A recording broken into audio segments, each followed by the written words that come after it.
Everything is voice track. Everything is. I mean, I don't. I just don't think. I just don't know. You can probably count them on one hand those stations that are informing that what they used to be. And I know things change. And I'm not saying I'm an old head, and we don't have to adjust to to things now. But I don't know if those stations exist anymore, man. I really don't. Yeah, and I sometimes wonder if they exist even among, like I said, among the college stations. I remember when I was at Central's radio station, and a lot of our announcers were community-based announcers and things of that nature. But even those stations are going toward a more, like I said, syndicated kind of programming and things of that nature. I won't name the station because I'm not trying to talk about it in a negative way. But there should be a difference in how a public radio station sounds and how a commercial radio station sounds. And there are a lot of public radio stations that you can't tell the difference. And I just think, I don't think public radio was meant to be that way. And so, yeah. I think, college stations have gotten away from, but then again, maybe I'm an old head and, I'm old-fashioned, but I just, we weren't raising up the next Tom Joyner. Tom Joyner retires, and who's the next Tom Joyner? No disrespect to Ricky Smiley, but Ricky Smiley is not the next Tom Joyner. You know what I'm saying?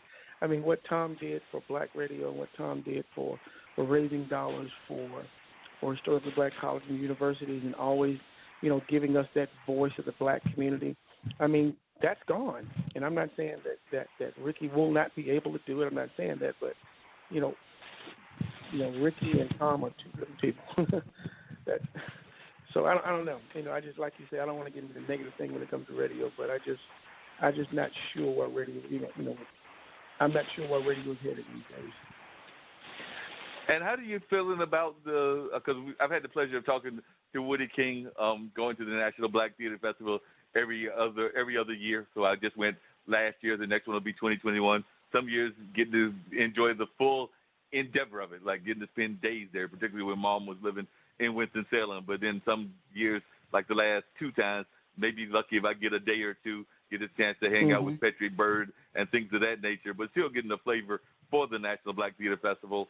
And I was just wondering, in terms of our theater around the country, you definitely said that you see a lot of its growth in the Midwest and in places that may not get it all that often. But are you feeling good about the vibe about theater now in terms of black theater, or are you concerned about that as well? And also, how are you feeling we're doing in terms of education? Because education is another very important issue. Yeah, I think, I'm feeling like that theater is on the way.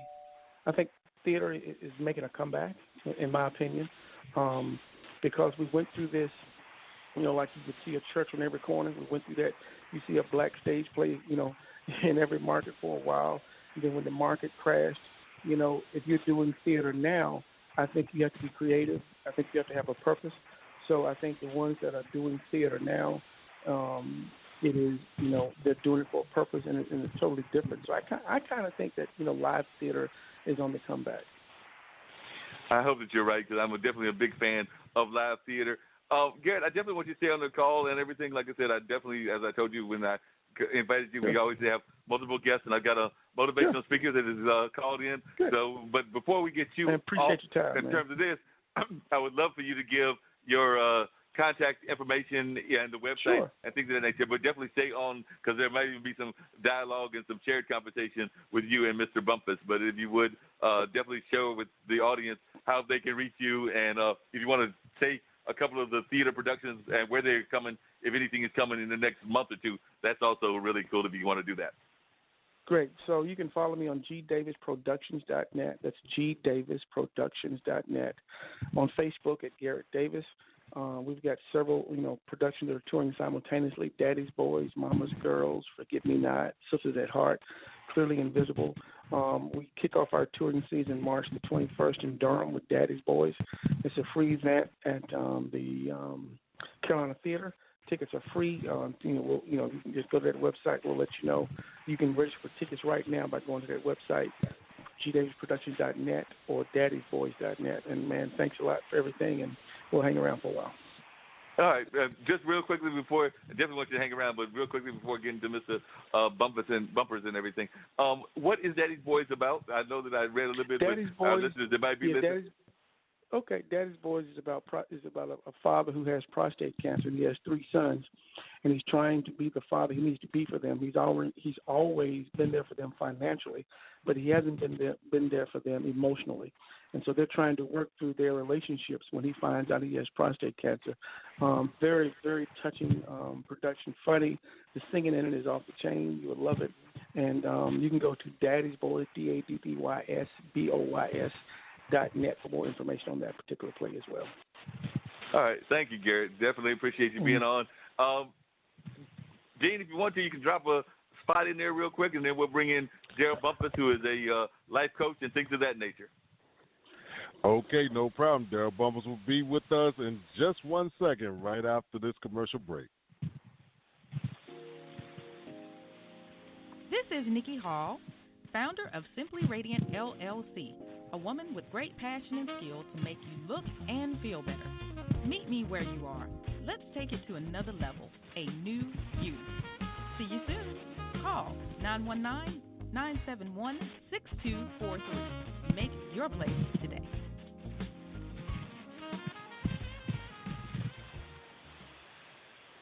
All right, Mr. Bumpers, welcome to Straight Talk with Dean and Mark. You are now on the line, sir. How you doing, Mr. Bumpus? I'm above ground. I'm above ground, Mark. If you're above ground, you winning. If you're breathing, you winning, man. Life is great. I have no complaints. My heart is doing cartwheels, sir. That's a good thing that your heart is doing cartwheels. I think that you have a quick question to ask you and everything. But before I get to that, I did want to make one other quick comment about Sister Nikki, who was that last ad was about. This is actually for both you and Garrett, who's still on the line and everything.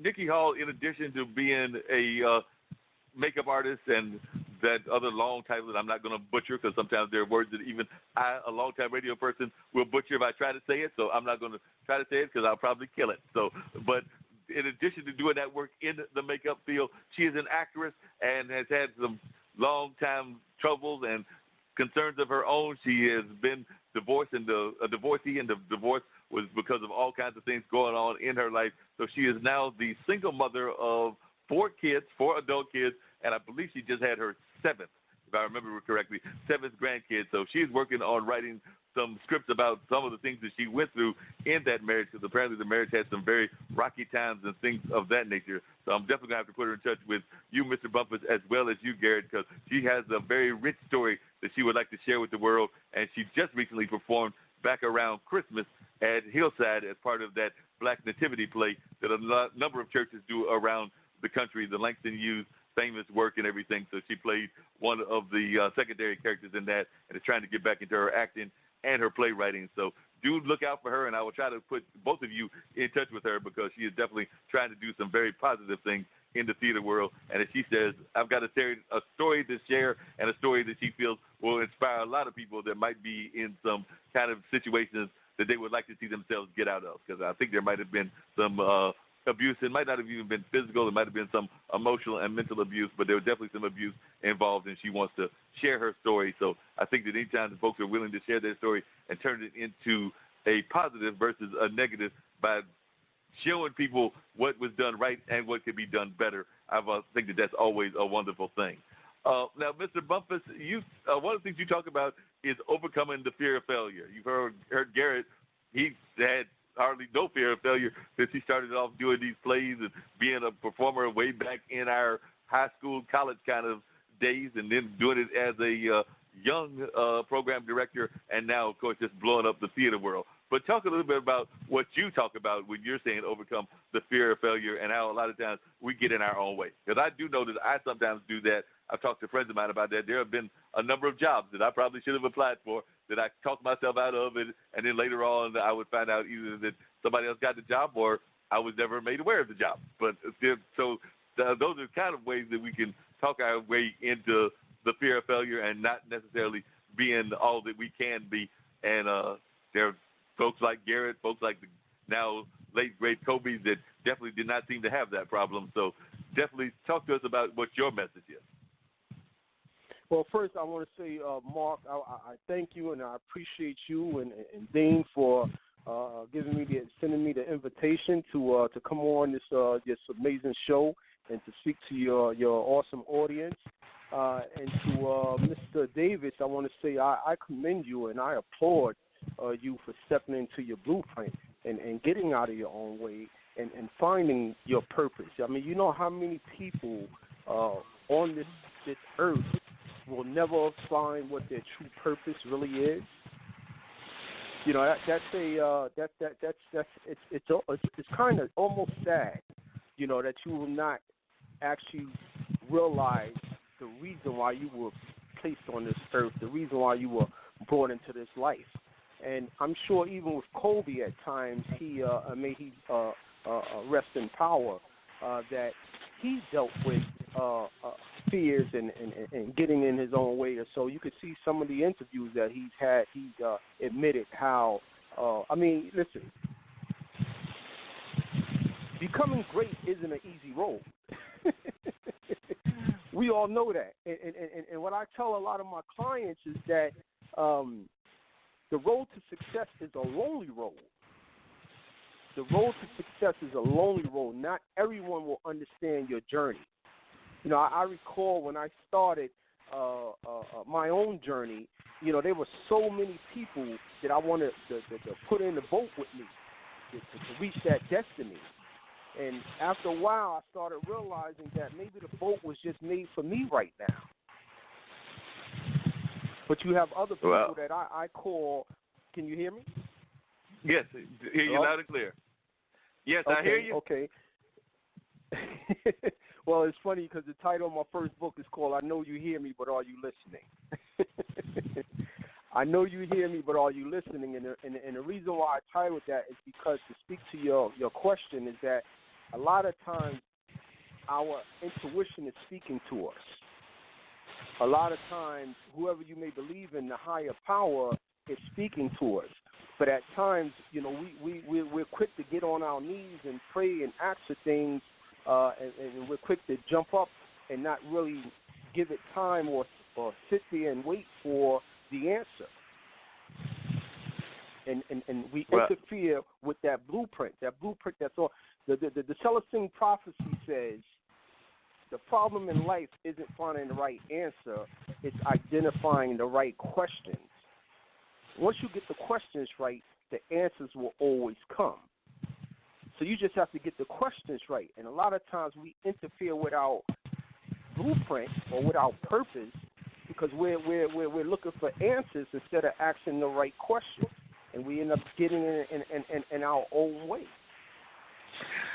And sometimes, don't you think that we sometimes ask the wrong people the questions? Because I think that sometimes, even what's happened in my life, and I'm sure it's happened in Dean, and probably even in Garrett's life, is that sometimes we're so busy hearing the negatives or hearing the comments from others that are discouraging us that we internalize what they're saying, and they may have their own selfish reasons for giving us this negative input, but because it's negative input, we're taking it at face value, even though we don't even want to understand why they might even have the motive to give us that negative input. Because, I mean, I love dearly, and Garrett has mentioned them several times, my parents and everything, and I definitely think that they lead me in the right direction. But I do know that there are some folks, it might be parents, it might be friends, they might be giving them advice that is not the best advice for them, and then they wonder why they're not succeeding when they're listening to advice that may not be the best advice for them in their circumstances. Indeed. I like to say to my clients is that, you can't go to sheep because sheep will always, it's all sheep want to do is be led to water, to tell you when to drink, to be told when to drink, and when to eat. This is the mentality of sheep. But if you want to be a shepherd, you have to hang around shepherds. And shepherds are leaders. Shepherds lead the sheep. So you can't go to the sheep because the sheep are projecting their insecurities.